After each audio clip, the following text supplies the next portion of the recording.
I will take you to the next point, which is number 4, prosperity, which is closely connected to the point we just made now. The more money you have, the more temptation, the more likely that you're going to compromise.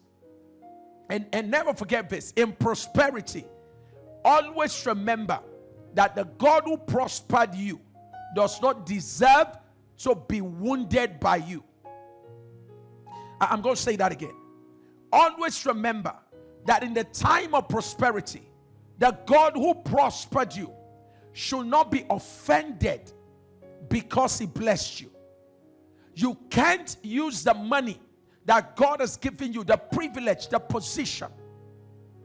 You cannot use the privilege that God has given you now to become an MD, a CEO, a bank manager, a senator, a governor, a director, a permanent secretary. You cannot use that position, that privilege, that power to begin to do things to hurt the heart of God. It is a reason God removes some, brings them down, and lifts up the poor. God is a God who lifts up the poor and brings down the rich. He is a God who brings down the mighty and lifts up the lowly. So, if you're in position of power and prosperity, please walk with humility. Pornography drives infidelity. Pornography. The number 6 is what we call purposelessness. Purposelessness. When a man or woman suddenly loses sight of why you are alive, you are going to start pursuing the lesser and baser things of life. When you lose the ultimate reason, the sight of the ultimate reason why you are alive, when you forget that you are kept on planet Earth not to make money but to make lives, for making money is a means by which you make lives. When you forget that the reason you have to use a Lamborghini is so that you can reach people that may not be rich without you having a Lamborghini. When you forget that the reason why God made you a CEO is so that you can be able to reach other CEOs that an average person may not be able to reach because of their position. When you forget the purpose of prosperity, when you forget the purpose of position, when you forget the purpose of privileges, you will begin to abuse position, privilege. You begin to abuse even your personality. So it's critical to understand that purposelessness, when there is no sense of purpose, the Bible says when there is no vision, a sense of purpose, people will live carelessly. If a girl can understand that in the next 5 years, she's going to be one of the most celebrated people on earth, she will mind how she conducts herself today. A girl who is mindful of her purpose will not expose herself to some unnecessary things today. It is a lack of sense of purpose that makes some persons to live compromised lives. Keep your purpose in view. It will be your protection. Purposelessness drives infidelity. Another major driver of affairs is what we call passion. Uncontained and uncontrolled passion. You find that in 2 Samuel chapter 13.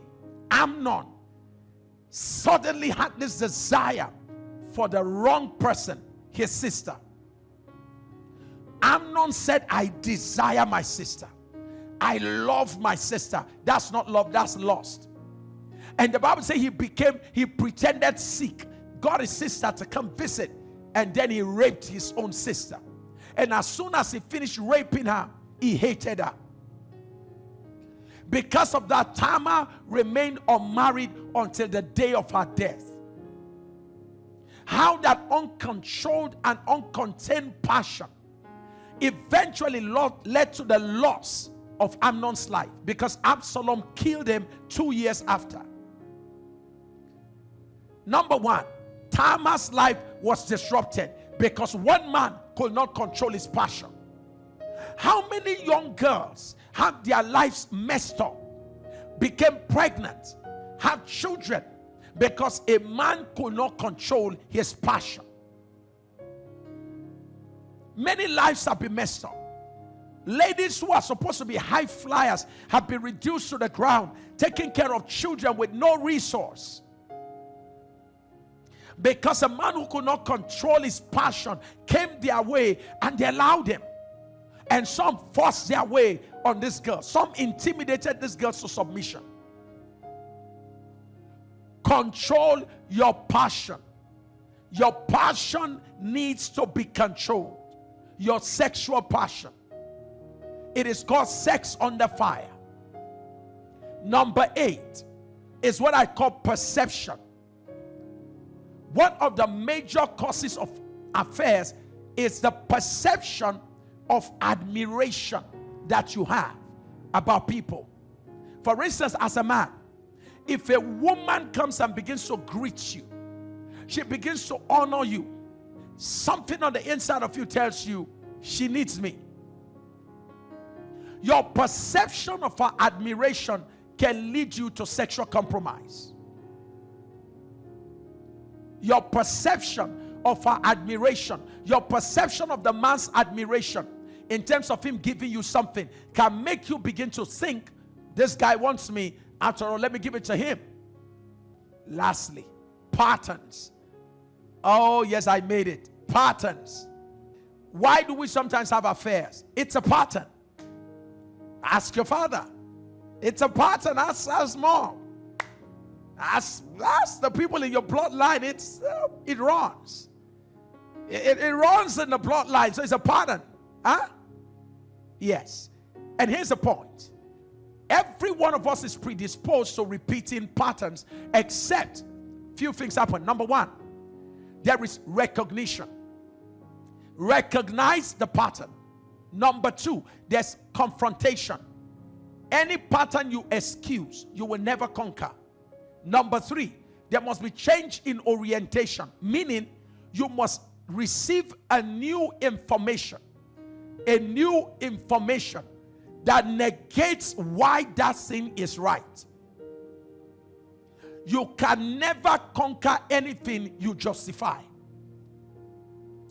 Well, it's the women too that always throw themselves at the men in my bloodline. So, Pastor, what do you want us to do when the women always throw themselves? Now, if you buy that kind of philosophy, you will never break away from the pattern. So, number 1, recognition. It's critical. You must recognize. Number 2, confrontation. Number 3, there must be a change in your philosophy. So, orientation. Reorientate yourself. Tell yourself that my father did it and even enjoyed it doesn't mean it is right. I don't want to see you lifted and brought down. That's why I'm telling you this.